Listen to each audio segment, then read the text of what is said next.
For today's topic, Viancy, matapang na pinagtanggol si Papa Eds. Ano po kaya ito? Bago po ang lahat, isang mapagpalang araw at gabi sa inyong lahat. Saan man sulok ng mundo kayo ngayon naroroon. Mega love shoutout po sa lahat ng member ng Karepa, Kalingap Reactor Partner. Gayon din po sa walang sawang patuloy na sumusubaybay sa ating vlogs, mga OFW. Mega love shoutout po sa inyong lahat. Bago po natin tuluyang pag-usapan ng ating topic, ako po'y naglalambing. Kung bago po kayo sa aking munting channel, please po subscribe, like and share, at huwag niyo pong kakalimutan i-click niyo po yung notification bell para lagi po kayong updated sa aking mga videos. Gayon din po, patuloy nating suportahan si Kuya Val Santos Matubang at Kalingap Rob. Sa bago pa po sa kanilang channel, please po subscribe, at kapag pinapanood nyo yung kanilang videos, huwag nyo pong skip yung ads. Malaking tulong po yun sapagkat marami silang tinutulungan na nangangailangan. Ayan guys, mga kalingap, dito na nga po tayo sa ating topic at hindi na nga po natin patatagalin pa.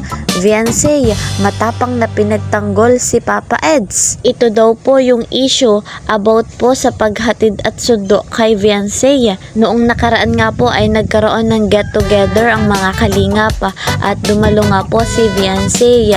Ang nagkaroon po ng issue ay yung hindi daw po sinundo ni Papa Eds si Viancy, at gayon din po hindi daw hinatid pa uwi si Viancy. Alam nyo po ba guys, mga kalingap, si Kalingap Rob po ang nag-utos kay Dr. Love na siya ang sumundo papunta nga po doon sa kanilang get together.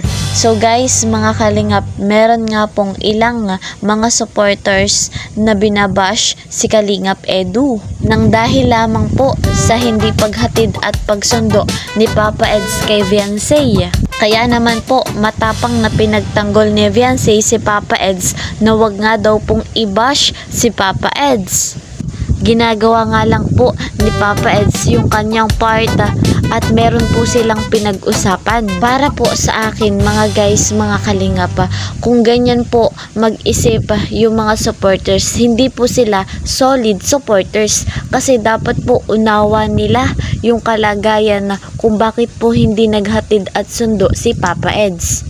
Meron nga po kasing ibang inutusan na si Kalingap Rob para po magsundo kay Viancy, yung nabanggit ko nga po kanina, si Dr. Love. Kung solid supporters po talaga tayo ng EDSI, unawa po natin yung ganong sitwasyon sapagkat yun po yung utos ng ating Kalingap Rob. Sipin din po natin guys, mga kalingap, kung ano rin po yung kalagayan ni Papa Eds. Syempre napapagod din po yun maghapon. Marami din po yung tinutulungan na nangangailangan, lalo na at napakabuti ng puso ni Papa Eds. Suporta po ang kailangan ni Papa Eds. Kung gaano po kalaki yung suporta natin kay Viancy, ay ganun din po kay Papa Eds sa kanilang love team na EDSI, at hindi po ay yung pangbabash ang ating ibibigay.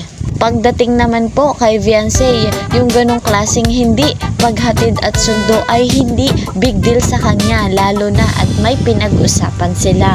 Yan guys, mga kalingap, 100% natin iparamdam sa love team na EDSI yung suporta natin. Gayon din po sa iba pang love team, ang Danjoy at ang Jom Carl. Ngayon din po, si Kuya Val Santos Matubang at Kalingap Rob ay patuloy nating suportahan. At ako pong inyong lingkod, Kalingap Kiel. Hanggang dito na lamang po ang ating update. See you po sa next vlog. Ingat po kayo palagi. Bye-bye!